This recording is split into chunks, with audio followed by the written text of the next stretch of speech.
What's up, dude? Started the morning out with Raciones, MCs, fire Brazilian hip hop group, I think out of Rio de Janeiro. So I didn't actually see this group in Copenhagen, but I was just plugging y'all into what was in the playlist this morning, you know what I'm saying? But just to set the record straight, Raciones MCs or Raciones MCs, they're actually from Sao Paulo, not Rio de Janeiro. So definitely check them out, dude. Legends in the hip-hop scene, dude. Shout out to the homie Raphael for turning me on to them a while ago.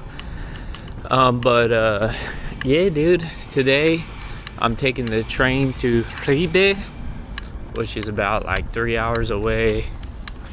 Old school town. I'm excited, man.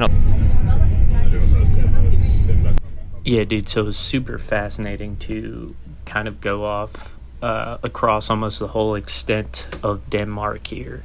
I guess 40% of their power here is generated via wind, so you'll see a lot of windmills. And there's obviously like a ton of agricultural land. It's a very flat country. Doesn't really have any mountains or anything like that, so they don't have natural resources from that standpoint. So I thought it was fascinating to read that they've kind of leaned heavily on education. I think you can go all the way through to your PhD here for free, which is fascinating. So definitely had that vibe, that intellectual vibe in Copenhagen, so it's just cool to kind of drive across and see the countryside here. Dude, this is the train station cafe, bro. It feels like someone's house. It's so nicely decorated. Just one 16-minute train to go, brother. And I'm stoked because I found a outlet to charge my phone, so they switched the train to diesel at my last stop. When I was a kid in New Jersey, I lived by train tracks. We're about like 20 minutes by car outside of Philadelphia on a good day, and I remember they wanted to bring something similar to us, like diesel train cars like that, to help you commute into Philly. But I feel like the town's conclusion on it was like, oh no, we don't want that city element coming to our like little suburban town. But man, it would have been so cool if I could just like hop on a train from there, you know what I'm saying? So this is Ribe, I think it's pronounced. It is the oldest town in Denmark. They established it, I think, in the year 700 or something like that. I'm not sure who this guy is. Maybe a Ribe OG. But yeah, dude, I think what we're about to see here is what they call timber length construction. Saw a little bit of this in Lund, Sweden the other day. But basically, like, you see pieces of wood bracing the house, visible on the outside, and then they kind of fill it in with brick and stuff like that. So it makes kind of for a cool exterior design, if you will. I think there's an example at that house right there. But yeah, dude, I honestly don't even know if anyone comes and visits this town. It's really beautiful already.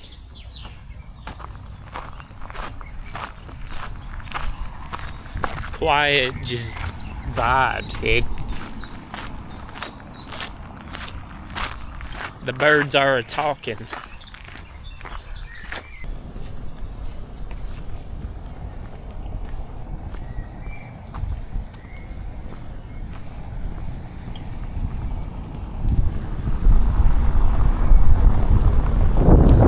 I know there's like one really old cathedral here. I think it's from like 1100. I'm assuming this one on the left here is a little bit newer. I think it might be in the downtown area. I feel like I see the top of it there. Kind of a wild looking town, dude. Yo, so here's an exterior view of the inn that I'm staying in. I think it's called the Weiss Stew. Again, I'm butchering all of the pronunciations in this video. But as I understand it, this interior of my hotel hasn't been updated since 1704, brother.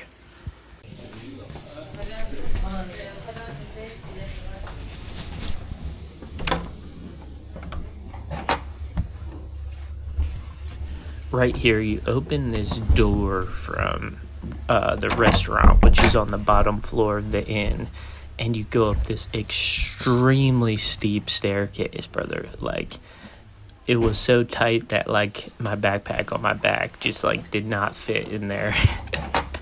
Wild, dude.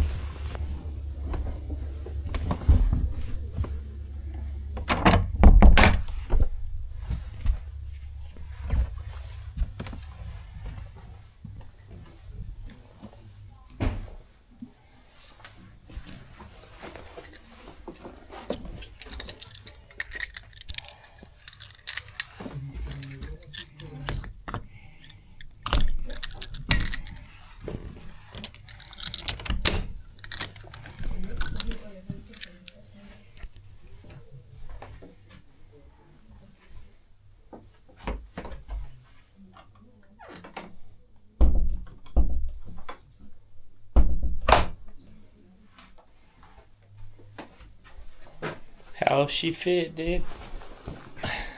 Feels not too bad. This is crazy, brother. This thing hasn't changed since like the 1700s, brother. I can only imagine the types of stories that happen here. This is a wild place to stay. It's like a proper inn. There's only like 5 bedrooms, maybe, shared bathroom, and then restaurant below. Absolutely nuts, brother. What's up, dude? Welcome to Ribe. This is their canal, or their river. This actually, as I understand it, goes all the way to the sea here. So Ribe was established, I believe, sometime in the 700s. It was probably the most important city in Denmark during the Viking era, dude. So, you know, I think they call them like long, the Viking ships. They kind of had these long hulls. Let's see what the proper name is. Yeah, the Viking longship, bro. Like, that's what would have been docking in this port. You know, these ships were designed to be able to handle shallow water and stuff like that. So this port here was the most important one in Denmark, dude. Copenhagen didn't really have its come up until after the Reformation, when boats kind of got bigger and they required deeper ports and stuff like that.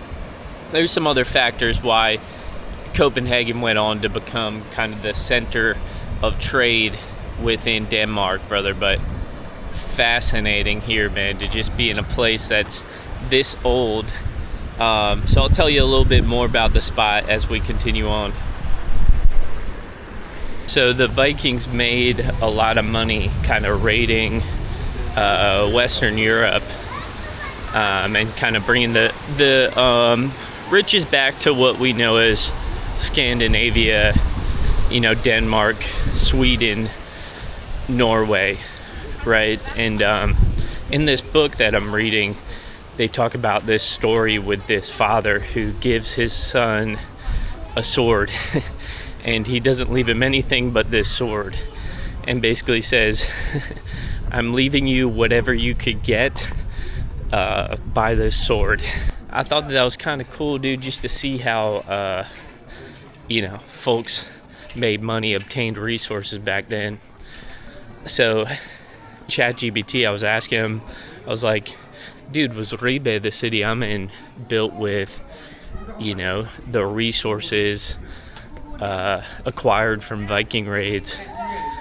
And Chat was saying possibly, you have, this could have been like a good city to kind of launder that money, launder those resources into more legitimate businesses. So who knows if there's any merit to that theory, but I think it would be a fascinating thing to investigate.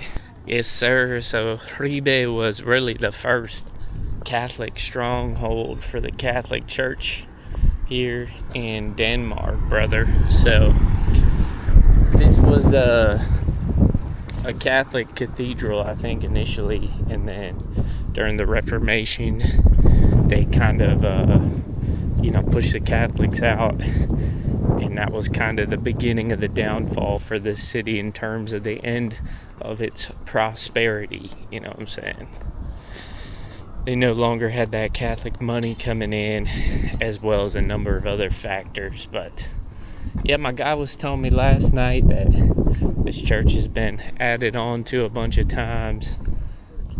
Parts of towers collapsed and got rebuilt over time. So that's pretty spectacular.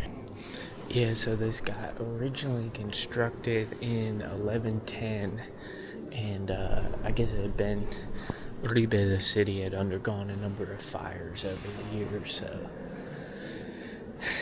parts of it had definitely been rebuilt, as you can tell from the outside, all the different materials and stuff. But super cool, dude, to see the inside.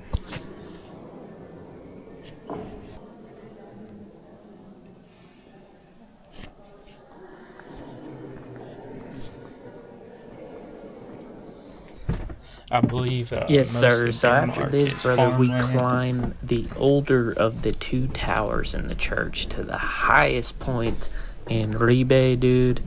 Apparently, it was a big deal back in the day because you could see all the way to Germany from up there, brother. So, yeah, man. We were on that street earlier. This is like, the construction here is so inspiring, dude. It's packed with such emotion and imperfection, man. Quite incredible.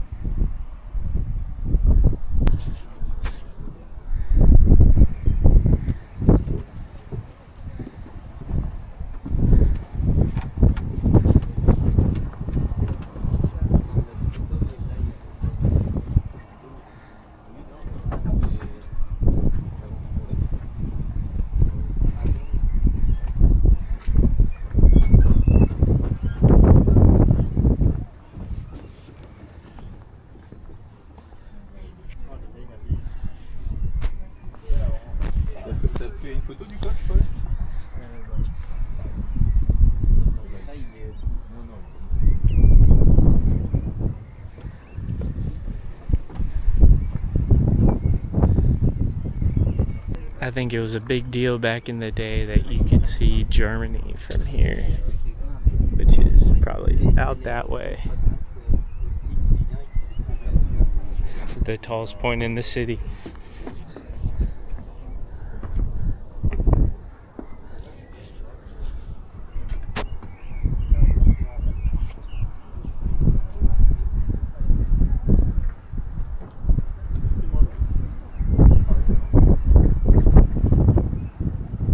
That there's the river that we were talking about earlier, that the Viking ships would have gone up